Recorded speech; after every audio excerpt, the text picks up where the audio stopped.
பல ஆண்டுகளுக்கு முன்பு பறந்து விரிந்த பெர்சிய ராஜ்யத்தில் எஸ்தர் என்ற இளம் யூதப் பெண் ஒருவர் வாழ்ந்து வந்தாள். அவள் தன் பெற்றோரின் இறப்பிற்குப் பின் தனது உறவினராகிய மோர்தெகாயால் வளர்க்கப்பட்டாள். எஸ்தர் தனது அழகு, கருணை மற்றும் கடவுள் மீதான ஆழ்ந்த நம்பிக்கைக்காக அறியப்பட்டிருந்தாள்.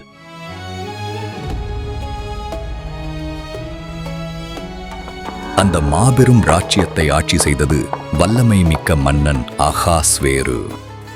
அவரது அரசு ஒரு நகரமோ ஒரு தேசமோ அல்ல, 127 மாகாணங்களை உள்ளடக்கிய பரந்த பேரரசு. இந்தியாவின் எல்லைகளிலிருந்து எத்தியோப்பியாவின் தொலைதூர நிலங்கள் வரை அவரது ஆட்சி விரிந்திருந்தது.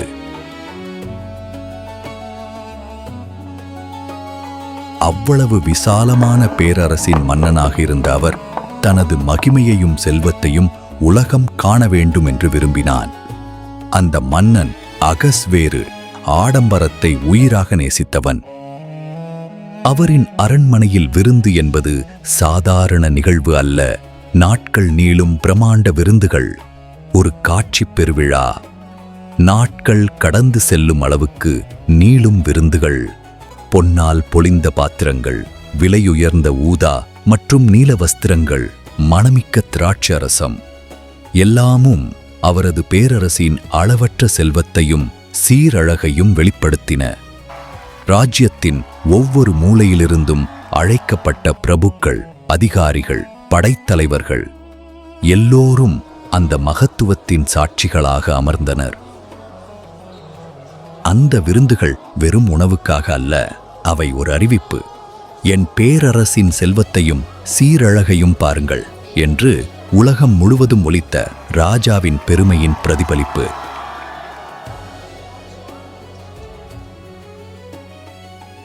தனது ஆட்சியின் 3ஆம் ஆண்டில் அத்தகையொரு விருந்தின் போது மன்னர் குடிபோதையில் ராணி வஸ்தியை தனது அழகை காட்ட விருந்தினர்கள் முன் வருமாறு கட்டளையிட்டார். இன்னும் மது கொண்டு வாரும்.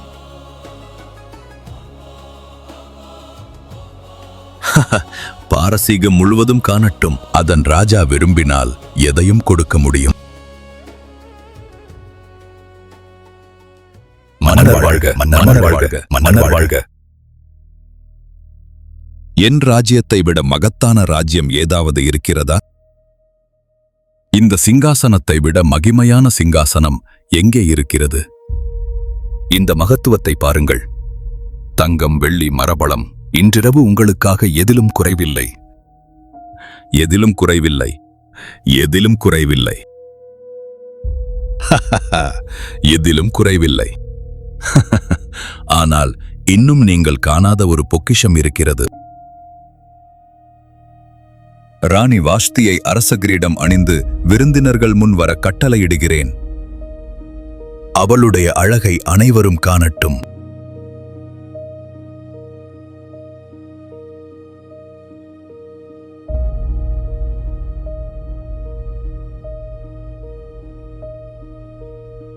குடிபோதையில் இருக்கும் ஆண்கள் முன் நிற்கவா என்னை அழைக்கிறார் மன்னர்?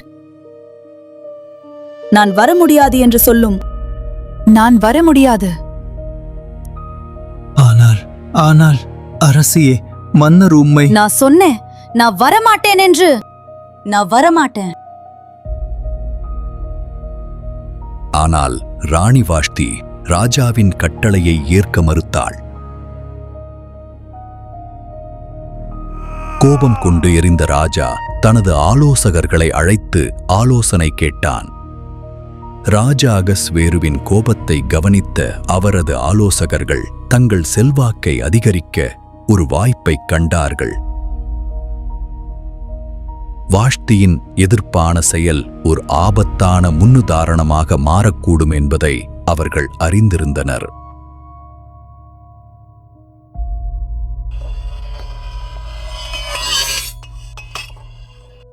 அவர்கள் தங்களுக்குள் மெதுவாக பேசிக்கொண்டார்கள்.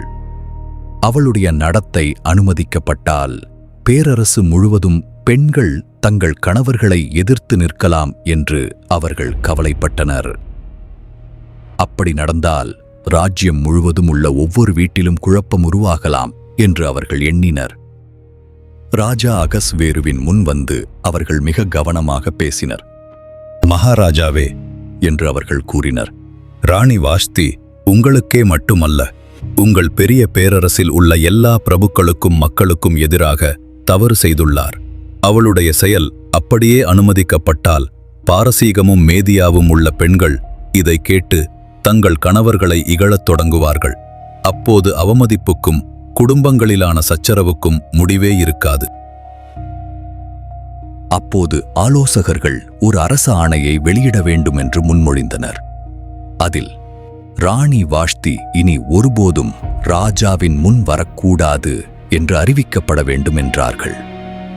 மேலும் அவளுடைய அரச பதவி அதற்கு அதிகமாக தகுதியுள்ள மற்றொருவருக்கு வழங்கப்பட வேண்டும் என்றும் கூறினர். இந்த ஆணை பாரசீகமும் மேதியாவும் ஆகிய நாடுகளின் சட்டங்களில் எழுதப்பட வேண்டும் என்றும் அது ஒருபோதும் மாற்றப்பட முடியாததாக இருக்க வேண்டும் என்றும் அவர்கள் அறிவுறுத்தினர். வாஷ்தி ராணியாக இருந்து நீக்கப்பட்டு அதற்கு பதிலாக ராஜாவுக்கு கீழ்ப்படியும் மற்றொருவர் ராணியாக நியமிக்கப்பட வேண்டும் என்று அவர்கள் பரிந்துரைத்தனர். இன்னும் கோபமடங்காத ராஜா அவர்களின் ஆலோசனையில் ஞானம் இருப்பதை உணர்ந்தான். அவன் உடனே அரச ஆணையை பிறப்பித்தான். வாஷ்டி ராணி பதவியிலிருந்து நீக்கப்பட்டாள்.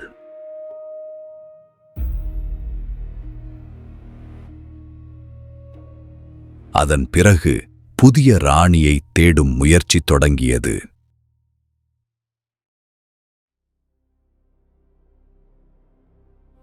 ராணி வாஷ்தி நீக்கப்பட்ட பிறகு புதிய ராணியை தேடும் முயற்சி தொடங்கியது. பேரரசு முழுவதும் ஒரு அரச ஆணை அனுப்பப்பட்டது. இளம் பெண்கள் அனைவரும் ராஜாவின் அரண்மனைக்கு கொண்டு வரப்பட வேண்டும் என்று அதில் அறிவிக்கப்பட்டது. அவர்களில் ஒருத்தி புதிய ராணியாக தேர்ந்தெடுக்கப்படுவாள். பேரரசு முழுவதும் இருந்து இளம் பெண்கள் சேர்க்கப்பட்டு ராஜாவின் அரண்மனைக்கு கொண்டு வரப்பட்டனர். ஒவ்வொருவரும் தான் அடுத்த ராணியாக தேர்ந்தெடுக்கப்பட வேண்டும் என்று ஆசைப்பட்டனர். அவர்களுள் எஸ்தர் என்று பெயருடைய ஒரு இளம் யூதப் பெண்ணும் இருந்தாள். அவளுடைய அழகும் குணமுமான நடையும் மற்றவர்களையெல்லாம் மிஞ்சியது. எஸ்தர் அவளுடைய உறவினர் மோர்தெகாயால் வளர்க்கப்பட்டாள். மோர்தெகாய் ஞானமும் பக்தியும் நிறைந்த ஒரு மனிதன். எஸ்தரை தனது மகள் போல நேசித்தான். பாரசீக அரண்மனையில் பலர் யூதர்கள் மீது தவறான எண்ணமும் வெறுப்பும் கொண்டவர்களாக இருப்பதை மோர்தெகாய் அறிந்திருந்தான். அதனால் எஸ்தர் தனது யூத அடையாளத்தை மறைத்து வைத்திருக்க வேண்டும் என்று அவளுக்கு அறிவுறுத்தினான். அவளுடைய வம்சத்தை வெளிப்படுத்தினால் அவள் ஆபத்தில் சிக்கக்கூடும் என்றும் ராணியாக தேர்ந்தெடுக்கப்படுவதற்கும் அது தடையாக இருக்கலாம் என்றும் அவன் பயந்தான். மோர்தெகாயின் அறிவுரையை பின்பற்றி எஸ்தர் தனது அடையாளத்தை ரகசியமாக வைத்தாள்.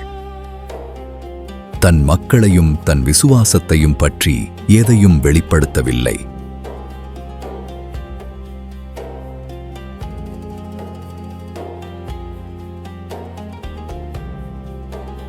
மாதங்கள் கடந்து செல்லச் செல்ல எஸ்தரை காணும் அனைவரிடமும் அவள் தயவை பெற்றாள்.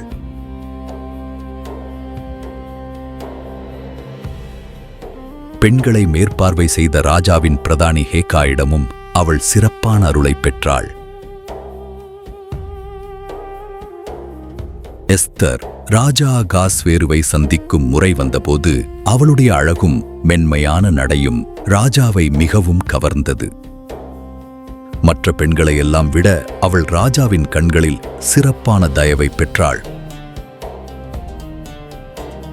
அவன் அரச கிரீடத்தை அவளுடைய தலையில் வைத்தான்.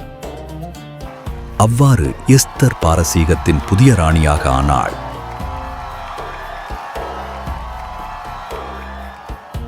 எஸ்தர் ராணியாக ஆன பிறகு தனது புதிய பொறுப்புகளை ஒவ்வொன்றாக நிறைவேற்றத் தொடங்கினாள்.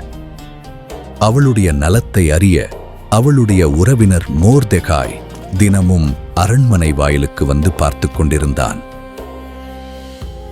அவன் அரச அரண்மனைக்குச் சேர்ந்தவராக இல்லாவிட்டாலும் எப்போதும் விழிப்புடன் இருந்தான்.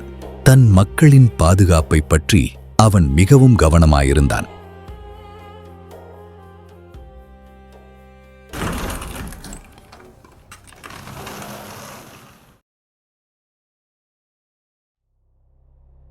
ஒரு நாள் மோர்தெகாய் அரண்மனை வாயிலின் அருகில் இருந்தபோது ராஜாவின் பிரதானிகளில் இருவரான பிக்தானாவும் தேரேஷும் பேசிக் கொண்டதை அவன் கேட்டுவிட்டான். ராஜாவின் அறைகளை காக்கும் பொறுப்பில் இருந்த அந்த இருவரும் ராஜா அகஸ்வேருவை கொல்ல சதி செய்து கொண்டிருந்தார்கள். ராஜா மீதான அவர்களின் கோபம் அதிகமாகி ஒரு ஆபத்தான சதித்திட்டமாக மாறியது. இந்த செயலை யாரும் அறியாமல் செய்து முடிக்கலாம் என்று அவர்கள் திட்டமிட்டனர். தான் கேட்ட விஷயம் எவ்வளவு ஆபத்தானது என்பதை மோர்தெகாய் உணர்ந்து ராஜாவின் உயிரை காப்பாற்ற உடனே நடவடிக்கை எடுக்க வேண்டும் என்று அவன் புரிந்து கொண்டான். அவன் இந்த செய்தியை ராணி எஸ்தருக்கு தெரிவிக்கச் செய்தான். எஸ்தர் உடனடியாக ராஜாவுக்கு தகவல் கொடுத்தார். அந்த சதியை கண்டுபிடித்தது மோர்தெகாய் தான் என்று தெளிவாக கூறி சதித்திட்டத்தை வெளிப்படுத்தியதற்காக மோர்தெகாய்க்கு முழு புகழையும் வழங்கினார். இந்த விஷயம் விசாரிக்கப்பட்டது. சதி உண்மையென உறுதி செய்யப்பட்ட போது பிக்தானாவும் தேரேஷும் தூக்கிலிடப்பட்டார்கள். இந்த சம்பவம் ராஜாவின் முன்னிலையில் அரச வரலாற்று புத்தகங்களில் பதிவு செய்யப்பட்டது. ஆனால் மோர்தெகாயின் விசுவாசமிக்க செயலுக்காக உடனடியாக எந்த பாராட்டும் அல்லது பலனும் வழங்கப்படவில்லை. இந்த மறக்கப்பட்டது போல் தோன்றிய ஒரு செயல் வரவிருக்கும் நாட்களில் யூத மக்களின் விதியை மாற்றும் முக்கியமான நிகழ்வாக மாறும் என்பதை அப்போது யாரும் அறிந்திருக்கவில்லை.